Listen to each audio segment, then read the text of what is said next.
खबरें आ रही हैं भारत से कि भारत ने एक मिसाइल का टेस्ट किया है और इसे कहा जा रहा है फोर्स मल्टीप्लायर। ये जो टेस्ट फायर किया है इसका नाम है रुद्रा M2। बात यह है कि अमेरिकन CIA, बरतानिया की MI, ये जितनी बड़ी बड़ी न्यूज अपना वो एजेंसीज हैं, they all fail to tell their governments what India is up to. अब ये जो रुद्रा M1 है ये एक indigenously developed solid propelled air launched missile है। Well, Rudram 2 is India's first indigenous anti-radiation missile, which is indigenously manufactured by India's DRDO. अब ये जो Su-30M के 1 का जो प्लेटफॉर्म इस्तेमाल किया इंडियन एयरफोर्स ने, ये क्यों किया है? IMF के हम जाके पांव पड़े हुए हैं कि यार हमें 1.1 अरब डॉलर आपसे चाहिए कि हमारे 2.60 करोड़ बच्चे जो हैं वो स्कूलों से बाहर हैं मुल्क में। ये हमारे लिए लम्हा फिक्रिया है। लेकिन इंडिया ने आज का दिन क्यों चुना जबकि थोड़े दिनों बाद इलेक्शंस आ रहे हैं? अफगानिस्तान में बिजली का रेट हमसे कम है। अफगानिस्तान के पास कौन सी टेक्नोलॉजीज ऐसी कि वहां पे इलेक्ट्रिसिटी का रेट कम है? IMF से वो कर्ज नहीं ले रहे। सो अभी इंडिया के जो डिफेंस मिनिस्टर हैं राजनाथ सिंह साहब, उन्होंने भी इसके ऊपर भी मुबारक दी है इंडियन एयरफोर्स को कि आपने बड़ा जबरदस्त काम किया ये जो टेस्ट किया है। हेलो फ्रेंड्स, जय हिंद। हिंदुस्तान स्पेशल में आपका स्वागत है दोस्तों।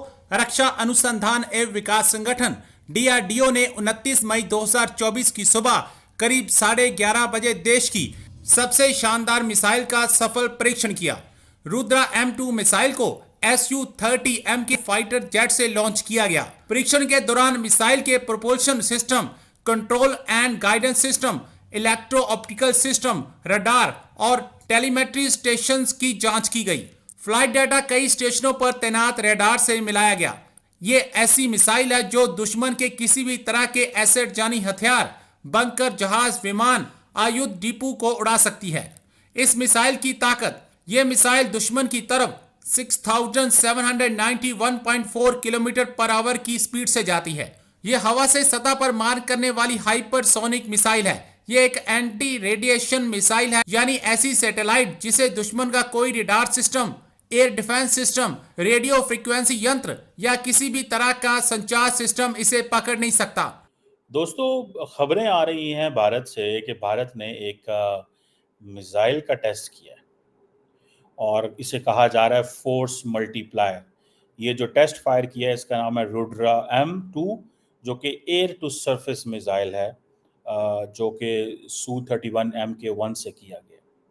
इंडिया के जो defence research and development organization है जिसे DRDO बोला जाता है, उसने आज, जबकि पाकिस्तान ने, आपको याद होगा, कल तकरीबन 28 मई को 5 न्यूक्लियर धमाके किए और फिर पाकिस्तान ने 29 या 30, मुझे मेरे ज़हन में नहीं आ रहा, 29 मई को, अगले दिन ही या 30 मई को एक और मिसाइल का टेस्ट किया। लेकिन इंडिया ने आज का दिन क्यों चुना जबकि थोड़े दिनों बाद इलेक्शंस आ रहे हैं? जब इस तरह के मिसाइल टेस्ट किए जाते हैं तो DRDO सारा कुछ खुद नहीं कर सकता।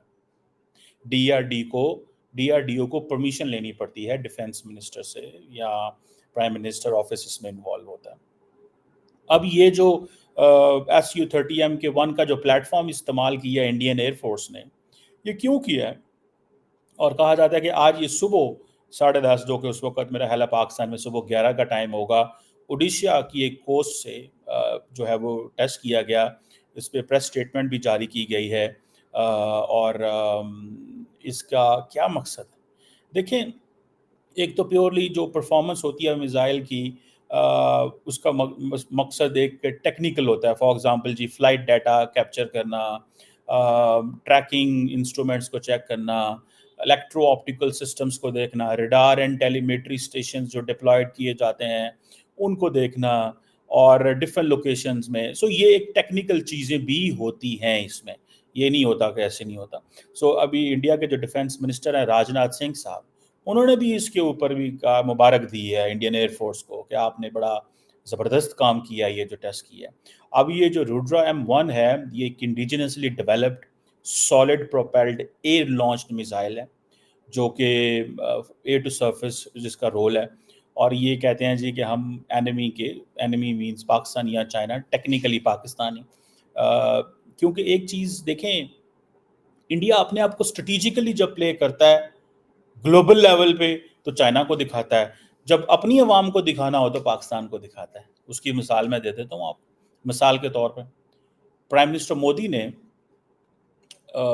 एक प्रोब का इन्वेस्टिगेशन का फैसला किया है कि क्यों पाकिस्तानी लीडरशिप जो है, पाकिस्तानी पॉलिटिशियन जो है वो राहुल गांधी को प्रेज कर रहे हैं। फवाद चौधरी जिनका मैंने पॉडकास्ट भी किया, मेरे podcast the Qamar Cheema podcast पे अगर जाएंगे आप तो आपको फवाद चौधरी का पॉडकास्ट मिलेगा।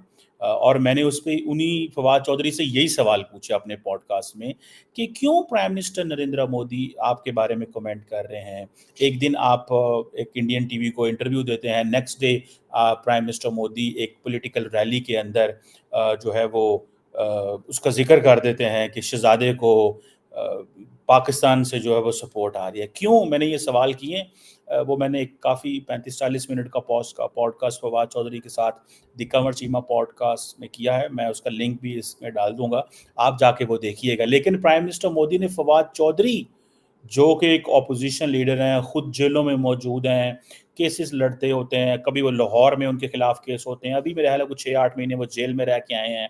उन्होंने आते ट्वीट कर दी और प्राइम मिनिस्टर मोदी ने उस ट्वीट का इन्वेस्टिगेशन शुरू करा दी कि राहुल गांधी और अरविंद केजरीवाल को क्यों सपोर्ट कर रहे हैं। ये क्या चीज़ है?